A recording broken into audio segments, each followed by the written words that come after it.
राम सामर्थ्य योग पीठ ट्रस्ट। तो ओम का उच्चारण करें जब जीवन में कुछ समझ ना आ रहा हो। गुरु प्रदत्त मंत्र का उच्चारण करें, ओम राम रामाय नमः, ओम राम रामाय नमः। इससे होगा क्या, जैसे इसे सोचे कि एक तालाब है ना, हमारा चित्त एक तालाब के सरोवर के समान है।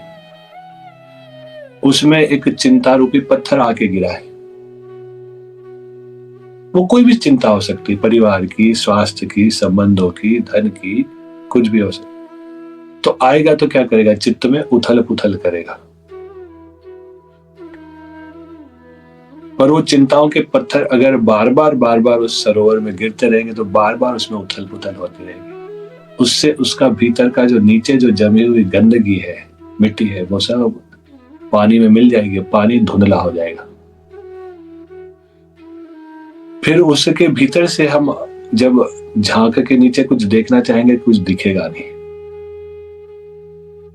जैसे कोई बाहर से देखना चाहे उथले पानी में, जो जिसमें खूब धुंध हो गई हो, जिसमें खूब कचरा मिला हो, जिसमें उथल पुथल हो, तो नीचे तक देख नहीं पाते। जैसे ही वो वही पानी जब शांत हो जाता है कुछ घंटों में, तो हमको तलहटी दिखाई देती है।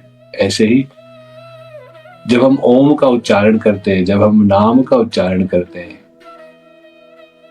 तो जो उथल पुथल संसार के जो चिंता रूपी पत्थर, परिस्थिति रूपी पत्थर, कुछ ऐसे संबंध रूपी पत्थर जो उसमें पड़ रहे हैं, वो उसमें एक चिंता, भय, अवसाद, निराशा की उथल पुथल उत्पन्न कर रहे हैं। उससे हम अपने स्वरूप के, जो हम हैं, उससे हमारा संबंध छूट जाता है।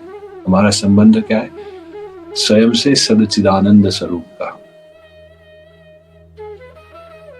उस आनंद घन परमेश्वर का ही हम अंश है, या वही हम है वेदांत की दृष्टि से तत्तमति असि श्वेत केतु, हम वही है।